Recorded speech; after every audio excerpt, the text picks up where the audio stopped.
So just taking a look at who's on the trade block, Juan Soto is on the trade block. I mean, I doubt anything goes for, like, we would have to just, like, swap Kelnick or give them Marte. Now, we could actually do this. So I just kind of, like, worked it around. So what I did was I added Marte to this, and then I started just adding some of our top-level prospects here to be like, if I throw in this guy to the deal, and then I throw in this guy to the deal, but I take away Marte, and then I say, hey, do you like this? And they're like, oh, I don't like that, so we'll make it work. And then a bunch of guys would pop up. And I kind of, like, got this list of 4 guys. We would obviously have to give up George Kirby, but he's, we have a ton of starters in the system. He's obviously someone you'd have to give up, or somebody of Soto's quality. And then Daniel Corona Jr., who, once again, we have a ton of middle infielders. Right now, Marte is the shortstop. He's basically another Marte. So we could definitely give up Daniel Corona Jr., who obviously was a 12th overall pick for us a couple seasons ago. He's still 21. Now, obviously, the Juan Soto trade would just be for it would just be for the rest of the season of Juan Soto. But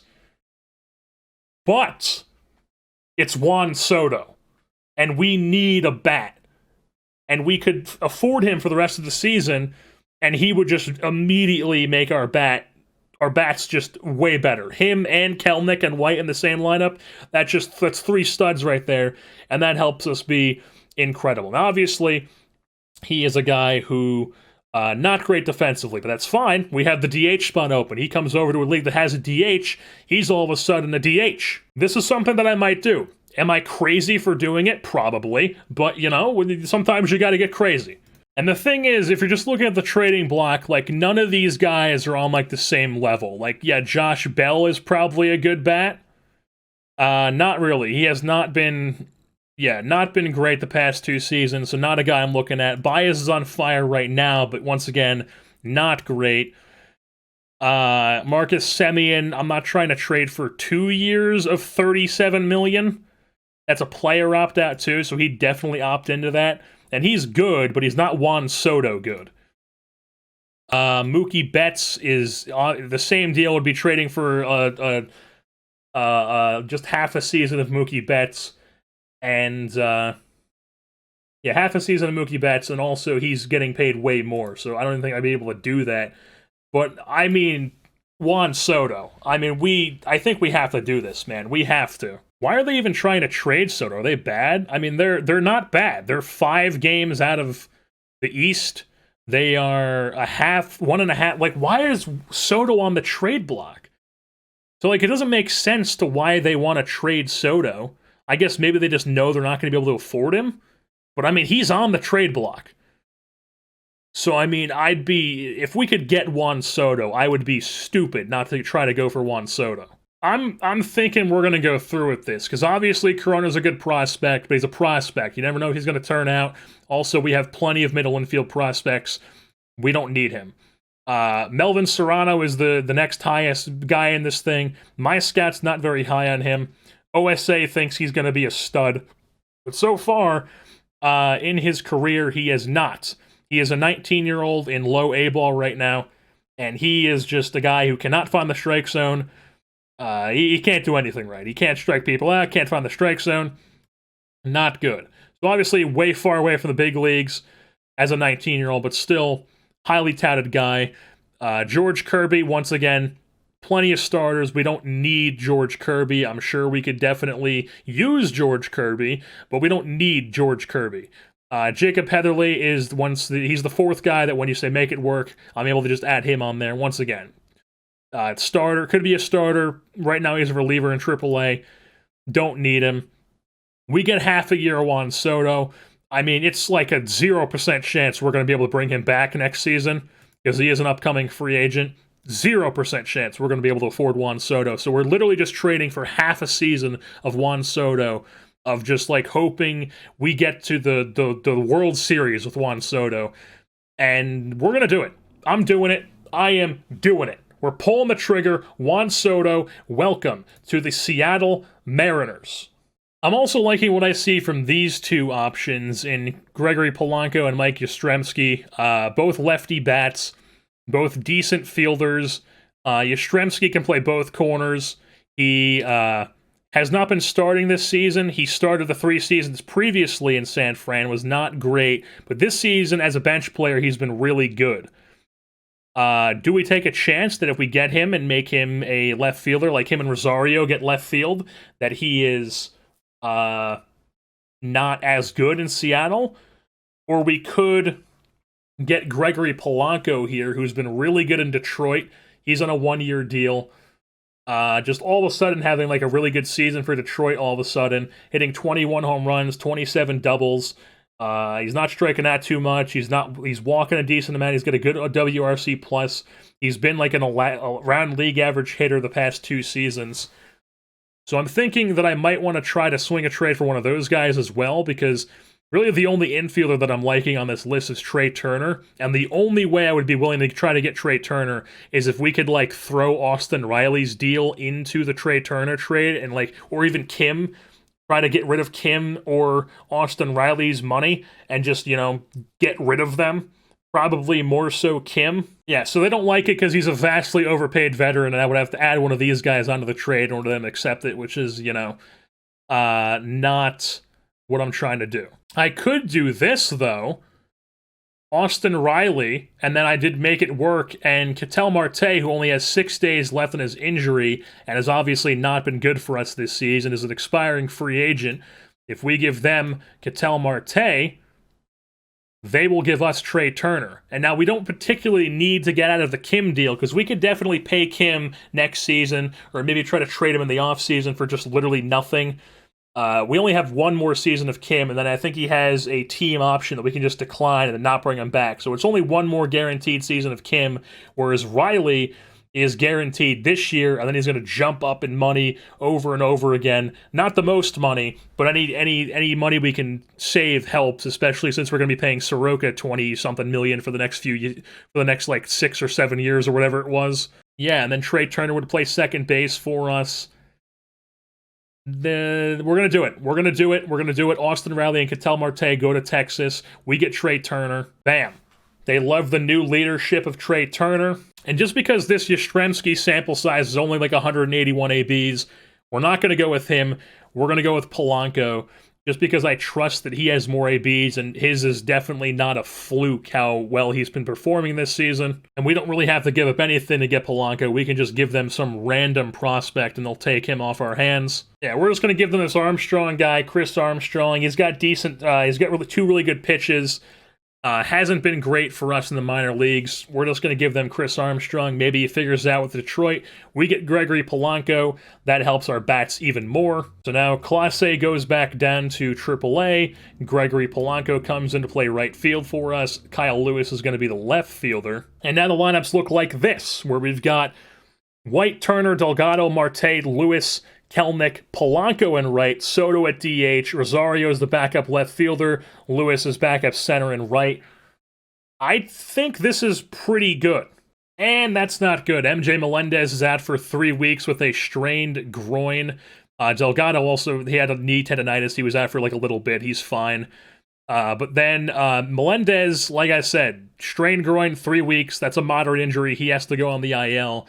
And that means we can actually call up Patrick Bailey from AAA and see if that carries over for Trey. I doubt he plays much because he'll probably just play Rowley at catcher, but, you know, he's up in the big leagues now. All right, this is not good. We just got swept by Cleveland. We're kind of having a bit of a rough patch here. We got off to a decent start. We had like a series win, or we tied the series against Houston in a 4-game set. We beat the A's in a 2-game set. We beat the Houston Astros, or no, we split that series too.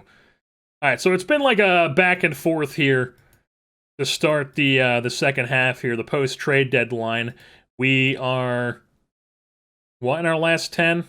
We're 3-7 in our last 10. So yeah, not great. We've lost 4 in a row, and because of that, the Astros are within a half a game of us. And the Astros, not good, are 3.5 back in the wild card. So we need to win this division, man. This division stinks.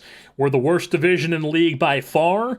And we need to win the division because it's not guaranteed that if we're second place in this division, we are a wild card team. It is possible, but we cannot shit the bed here. And I think it's finally time we have to do something about Frankie Montas here. He has not been any good.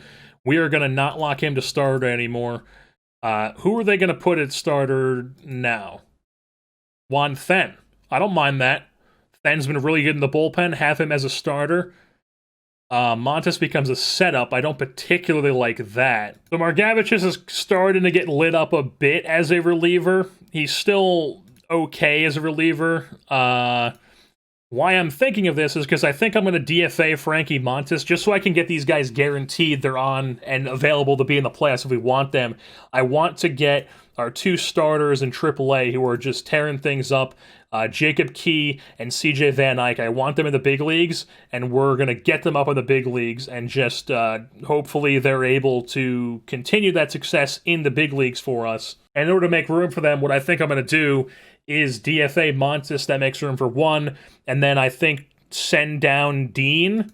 Dean goes down to Tacoma, and Montas gets DFA'd because he's just been bad this year, and we need to get these guys on the roster.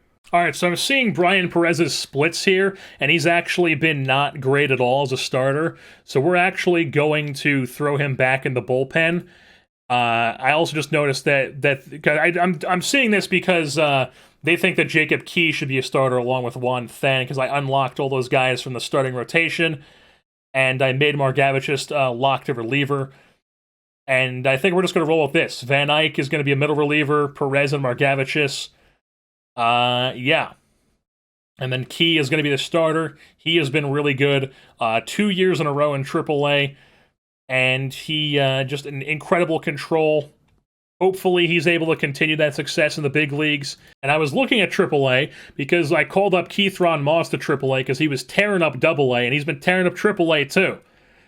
This is the guy we got in the Joey Gerber trade. Can obviously play all over the infield. And we could probably use an infielder up in the bigs right now because Rocchio is starting to not be great.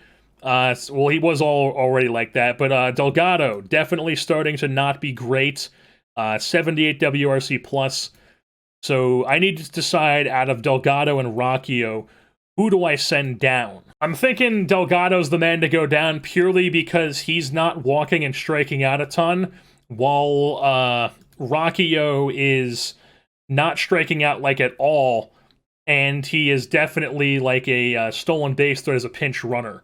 And he would be useful to have just as a guy to pinch run and also just be a backup infielder as well. And he's just been the backup infielder, so he's used to the role. So we're going to send down Delgado here. Back down to AAA. And Keith Ron Moss is going to come up to the big leagues and play some second base, or third base, rather. All right, so Baltimore has claimed Frankie Montas, so we don't have to worry about releasing him. He's going to go to Baltimore for the rest of the season. Beautiful. We just beat the Twins 11-2 in Jacob Key's first game. Only gave up 1 run, struck out 5 through 7. Margevicius shut the door in relief. Beautiful, beautiful game. I mean, everybody, Turner hit, Moss hit, Soto hit, Kelnick hit.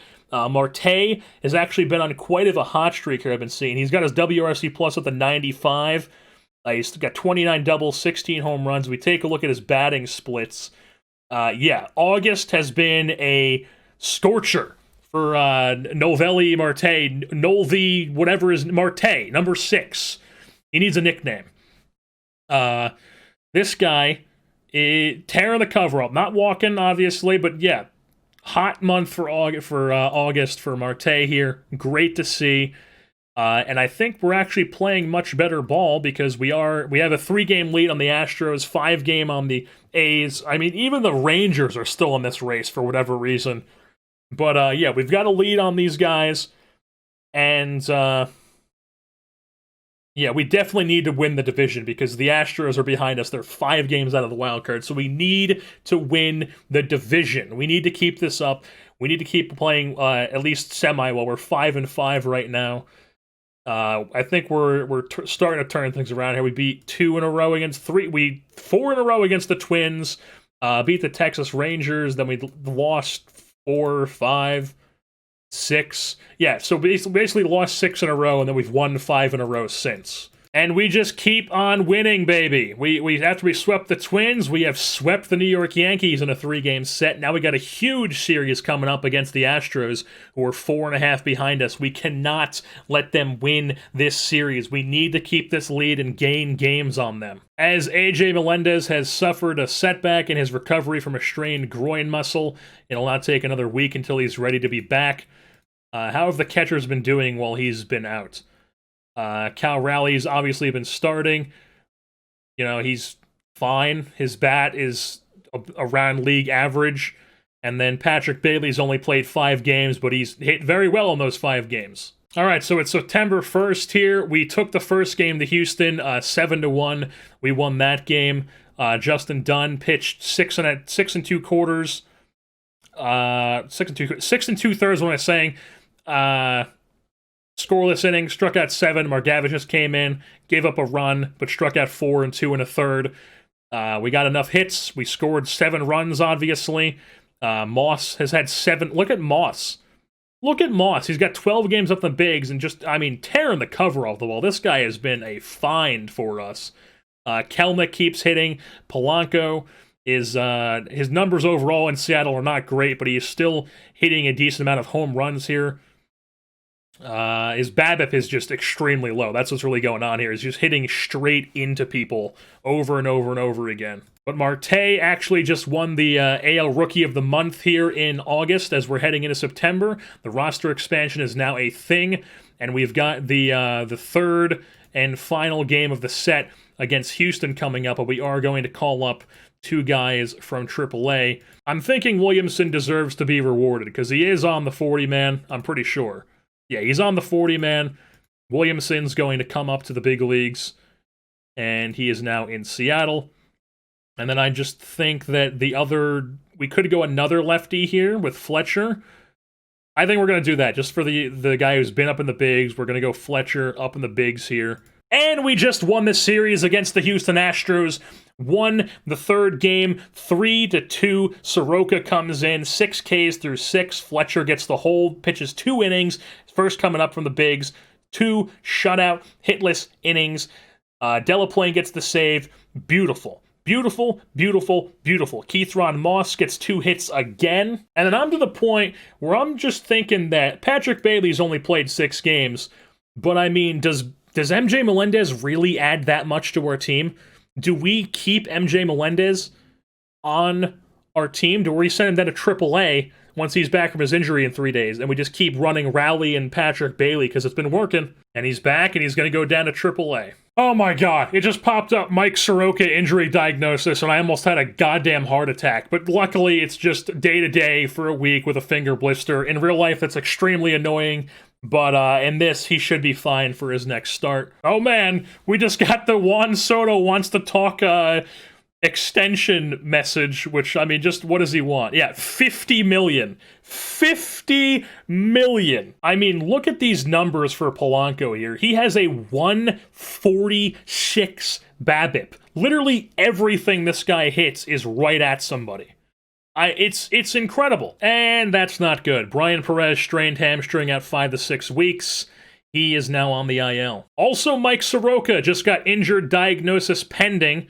So he recovered from his blister, and now he's got an injury that we don't know what it is. It could just be a day-to-day thing, or that he could just blown out his arm, for all we know. But since we had an extra arm up since Perez is on IL, we are going to call up Michael Busch here as a extra bat to have here in September. Oh, so he's still suffering from the blister, so he doesn't know when he's going to be back.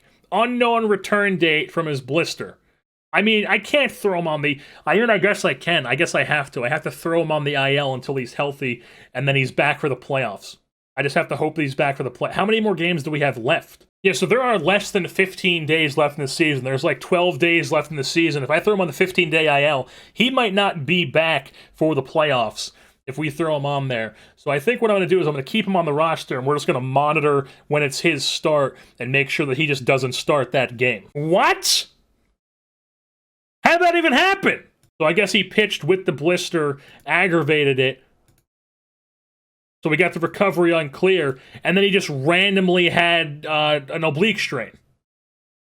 And And we don't know when he's going to be back. Or no, he's got unknown on the finger blister, oblique strain 1 to 2. Yeah, so the 11th day would be when the playoffs begin. So he would still be on the IL if I put him on the IL. So I think what we have to do here, we do not have to put him on the IL. They just won't play him. Oh man, Roger Clemens just retired as the manager of our AA team. That's sad to see. This is not good. We got a big series against Houston. We just dropped the first game 7-3.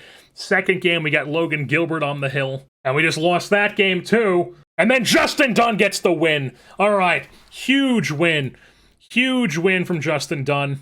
Beautiful. 6 2/3, a scoreless ball, Aquino and Newsom in relief. But we just lost to the Oakland A's 8-6 to start that. Now we got CJ Van Eyck on the hill as he's in the rotation. He gets the win. Beautiful. 2-game lead. I'm pretty sure we just clinched the division. That's the division clincher, right? Yes! Yes! We clinched! Yes! We won the AL West with only 83, possibly 84 wins. Oh my god, what a ridiculous season. Alright here, so last game of the season, Jacob Key on the hill against the Oakland A's. Can we win? We can! 84 win AL West champs. What a stupid season. And now that the season's over, let's take a look at what Soroka's injury is looking like. He has 1 day left in the oblique strain. He's gonna be back. He's gonna be back. Let's go. We somehow finagled that to get around the IL, but you know, we got it done. Alright, so my game just crashed for whatever reason. I think it was because Google Chrome was just destroying was just running through my RAM there somehow. And my game just crashed, but luckily everything's saved, so we're all still good here. And the playoffs have begun. It's now time to set the playoff rosters. So Ding Bong is actually a guy who struggled to end the season, so it's looking like he's actually not going to end up on the roster for the playoffs because, yeah, he got lit up in August, barely pitched in September. Yeah, not what we're looking for there. So instead, guys like Jacob Key, who pitched really well, are going to make it.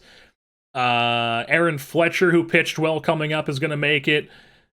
CJ Van Eyck, who pitched well, is also going to be on the roster, and also Brandon Williamson, who also pitched well since coming up. But this also means that we have to make a decision on some backup benches here, because right now they have Trey Turner as our backup outfielder, and I think that's going to be what the playoff roster is. So if we go update that, Soroka, Gilbert, and they think Key is actually our third best starter, probably just for, what am I doing?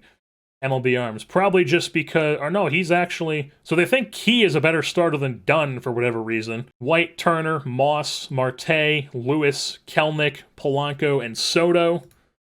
And that's going to be the playoff roster with Rosario backing up, Rockio as a backup, and then Bush as a backup bat, along with Bailey, who has emerged as just apparently an insane bat this season. Let's take a look at how the standings looked at. So the Yankees, Spiders, Mariners, Marlins, Cardinals, and Dodgers all won their divisions.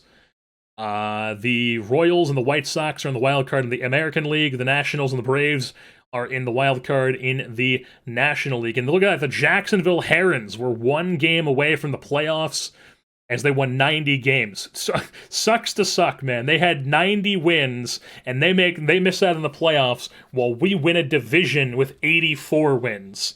And then both of our wildcard teams are worse than them, too. Just incredible. And if we take a look at how our hitters did, Juan Soto, a 9.7 WAR total, 6.3 with Washington, 3 with us in 55 games.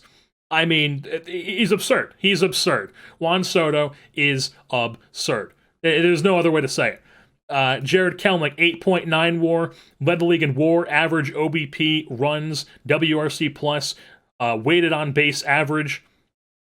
I mean, he's insane. He might win MVP. Depending on, since Soto did most of his time in the National League, Kelnick might win MVP. Marte ended up with a 3.5 WAR. I think I know he had a really good August, and he fell off in September. So yeah, you know, he's more of he had 1 really good month, and he's more of a defensive player right now. Hopefully he gets into being more of an offensive player as his career progresses, though. Evan White, Still doing his thing as a big bat. A lot less home runs than he usually has, but he's still enough to be a very, very good bat, obviously. Cal Raleigh ended up with a 2.5 WAR. Trey Turner, Kyle Lewis, Brian Rocchio, Gregory Polanco. His just the BABIP is just ridiculously stupid with how low his BABIP is. Patrick Bailey, we know about him. Michael Bush, we know about him. Keithron Moss came up. He's been struggling recently, but he came up and he was on fire, and he is our third baseman right now. And then we've got Rosario on the bench. And as far as the pitchers go, the WAR leader was Soroka, who had a solid season. I mean, I'll take that. Definitely Mike Soroka as our ace. Logan Gilbert with a 3 WAR. Justin Dunn with a 3 WAR. Justin Dunn, I think he did it again where he's just on fire to end the season. Yeah, he got off to a pretty decent start, struggled in May and June, and then was just like July, August, September, I'm the best pitcher here, man. Apparently that's what he does. That's what he does is he gears things up towards the end of the season. And then LJ Newsom was solid in the pen yet again. Juan Then was really good. Aquino was good. Mills was good. Delaplane was okay. He was good, but he was good. He was good, for sure. Yeah, he was good. His just ERA was a bit high, but it doesn't really matter too much for relievers. The more important thing is like his FIP, his ERA plus, just the amount of strikeouts he's getting, and he was definitely solid in the pen for us.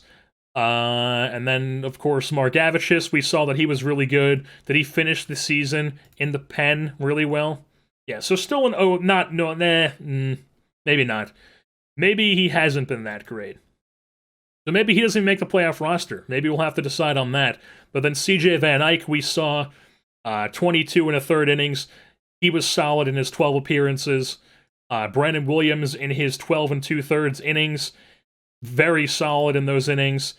Jacob Key, 7 starts, 4 quality starts. Extremely solid to see from him.